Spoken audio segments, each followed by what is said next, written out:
Yo, what is, and this is the video.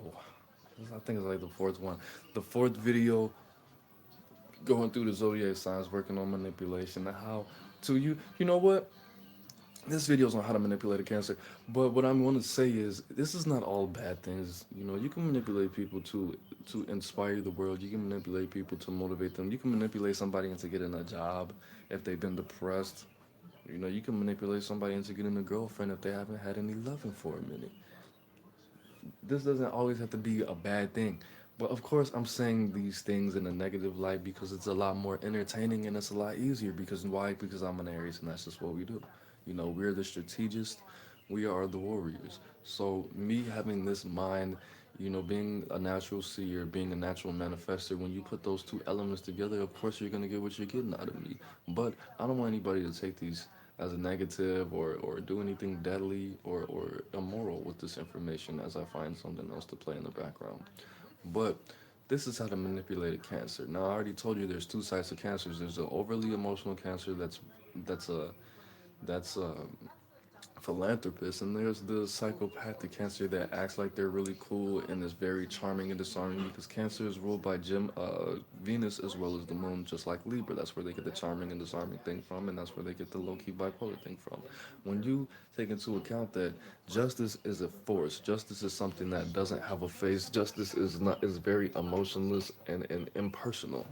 When you take into the combination of the moon and Venus and you add emotion on it, it's gonna go one of two ways, which is how cancer operates, right?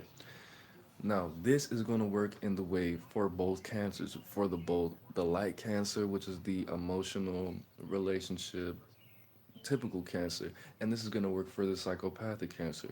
Why is this gonna work for both of them? Because, like I said, we're in an age where there's only the planets are shifting for cancer, the things that we're going through, and how these cancers are returning back to this earth is going to come to a time where there's only one type of cancer. Okay, there's going to be only one type of cancer, and this is what is happening to the universe.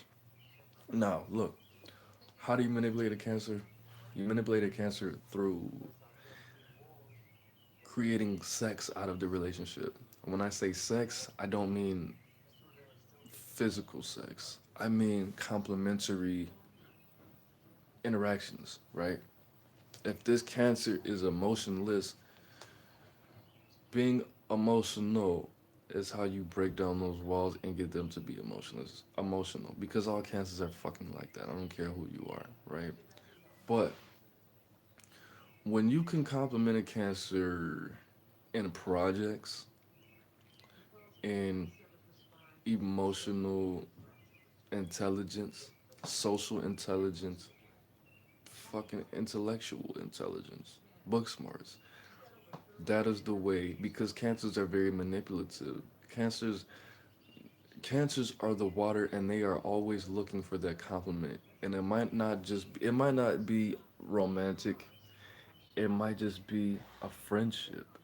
If can the relationships that cancers are looking for are look, I'm good at socializing. You're intellectual.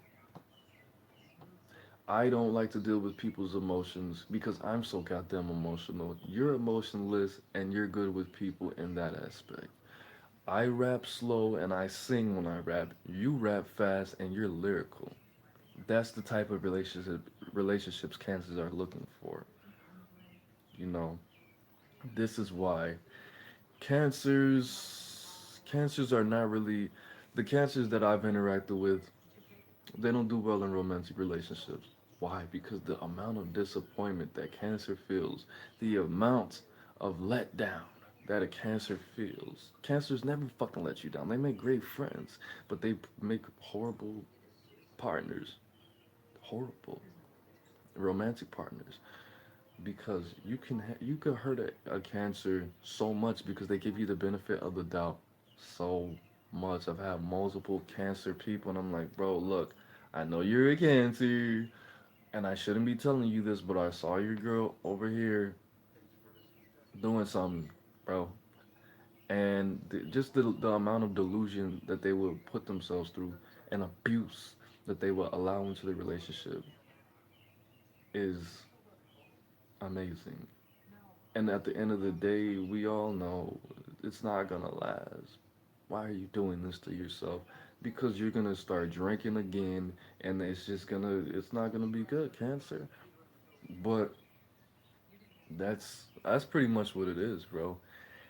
Being that compliment, I mean, of course, that is an element of manipulation, like filling that void, doing what's not there, filling in that, being valuable through seeing the cracks in their armor and the scarcity that they have in their life.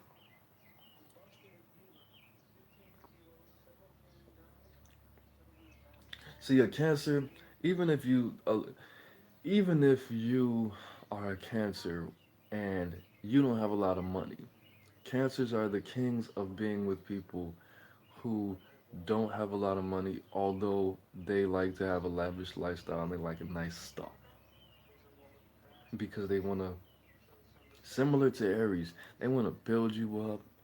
They want to do certain things in order, not in order to say, I'm the one who made you like this. You owe me. Nah, that's more of an Aries thing. But Cancers want to build you up so they can see what you turn into. Cancers are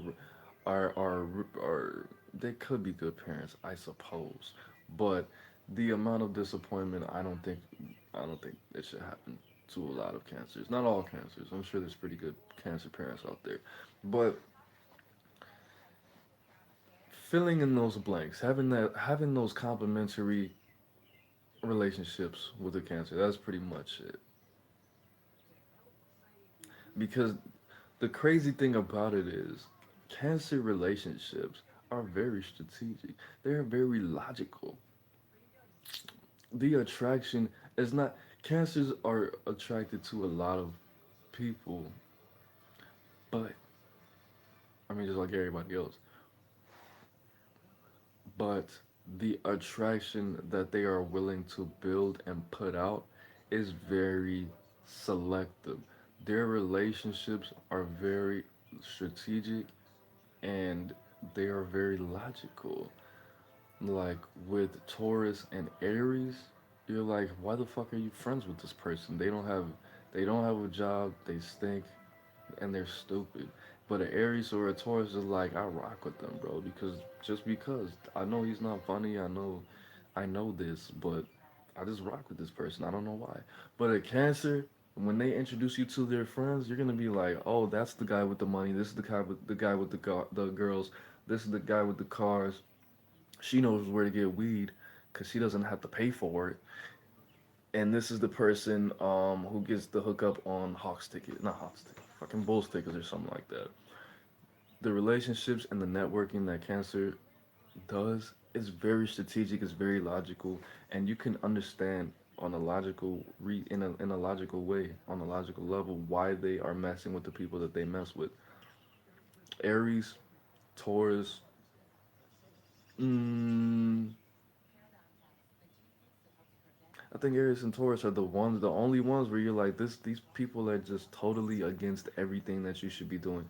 That's why we always get into trouble. But yeah, that's it. How to manipulate a Cancer, creating those complementary relationships, filling in those blanks. Don't come to a Cancer even if they're the emotional Cancers, bro. They're still not just gonna let you in. Even if they're the emotional Cancers, if they're the psychopathic Cancers, that totally no, no. Everybody needs a psycho on their side, but not a Cancer though. Not a Cancer, and not an Aries. A Taurus, definitely. Maybe even a Virgo. Everybody but Cancers and Aries, basically. But and Leo. But don't come to a Cancer if you can't compliment them. Don't come to a Cancer if you don't have anything to offer because sadly you're not gonna last too long. Unless you can really emotionally fill in some blanks, unless you're really emotionless, unless you can really jump from your head to your heart to your balls to your head to your heart on command, stay away from Cancers, bro.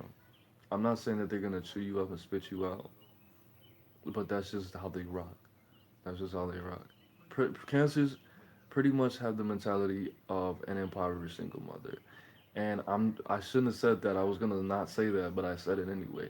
Like a lot of people who have children, they just don't wanna they don't wanna fuck with you unless you're doing something for real.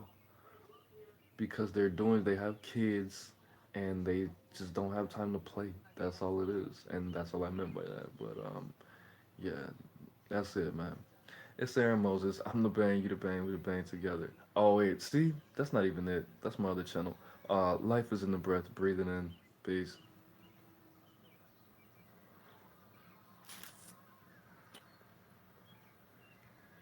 See, this video won't stop.